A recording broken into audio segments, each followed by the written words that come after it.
नमस्कार, बुलेटिन में आप सभी का स्वागत है और मैं हूं आपके साथ कल्याण झा। चलिए एक नजर टॉप 20 खबरों पर। हैदराबाद निकाय चुनाव में बीजेपी के प्रचार करने के लिए गृह मंत्री अमित शाह हैदराबाद पहुंचे हैं। सिकंदराबाद में शाह ने रोड शो कर रहे हैं। इससे पहले गृह मंत्री अमित शाह ने हैदराबाद के श्री भाग्यलक्ष्मी मंदिर में पूजा अर्चना की। ये मंदिर चार मीनार से सटा हुआ है। यहां दूर दूर से लोग दर्शन के लिए आते हैं। प्रधानमंत्री नरेंद्र मोदी ने आज मन की बात कार्यक्रम में पीएम ने किसान कानून का जिक्र किया और कहा कि इस कानून से किसानों को अधिकार के साथ साथ अवसर भी मिले हैं। मन की बात में पीएम मोदी ने कृषि की पढ़ाई कर रहे युवाओं से अपील की, अपने आसपास के किसानों को उनसे जुड़ें और बातें समझाएं, इससे किसानों को फायदा होगा। पीएम मोदी ने मन की बात कार्यक्रम में बारां के किसान मोहम्मद असलम की तारीफ की, जो किसान उत्पादक संघ के सीईओ हैं, जो किसानों की परेशानी को लेकर काम कर रहे हैं।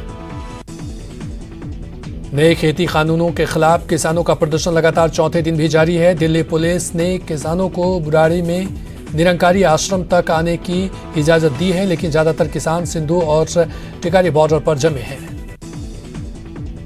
सिंधु बॉर्डर पर किसानों के आंदोलन की वजह से सीमा पार आने जाने वाले लोगों को काफी परेशानियों का सामना करना पड़ रहा है।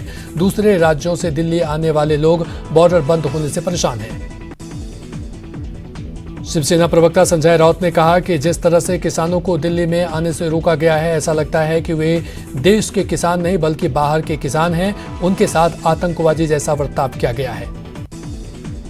यूपी के पूर्व सीएम मायावती प्रदर्शन कर रहे किसानों के समर्थन में आ गई है। उन्होंने कहा कि किसानों की आम सहमति के बिना बनाए गए इन कानूनों पर केंद्र सरकार को पुनर्विचार करना चाहिए। रेल मंत्री पीयूष गोयल ने अलवर के ढिगावड़ा से बांदीकुई तक इलेक्ट्रिक रेल लाइन का उद्घाटन किया। रेल मंत्री पीयूष गोयल स्पेशल ट्रेन से ढिगावड़ा पहुंचे, जहां उन्होंने कोरोना गाइडलाइंस की पालना के साथ रेलवे लाइन का उद्घाटन किया। भरतपुर अलवर रोड पर पनहौरी गांव के पास पिकअप वैन और ट्रक के बीच जोरदार भिड़ंत हो गई। इस हादसे में 3 लोगों की मौत हो गई और करीब 10 लोग गंभीर रूप से घायल हो गए। चूरू के बांदेसर में 2 बाइक के बीच जबरदस्त भिड़ंत हो गई। इस हादसे में बाइक सवार 2 युवकों की मौत हो गई। बताया जाता है कि दोनों बाइक पर 2 युवक सवार थे। भरतपुर नरवई मुख्य रेलवे फाटक पर ट्रक ने टक्कर मार दी, जिसके चलते रेलवे फाटक पूरी तरह से क्षतिग्रस्त हो गया। हादसे के बाद रेलवे फाटक पर वाहनों की लंबी कतार लग गई। सीकर जिला मुख्यालय के पिपराली रोड पर मॉर्निंग वॉक के लिए निकली बुजुर्ग को बोलेरो ने टक्कर मार दी थी। उस मामले का दूसरा सीसीटीवी फुटेज सामने आया है।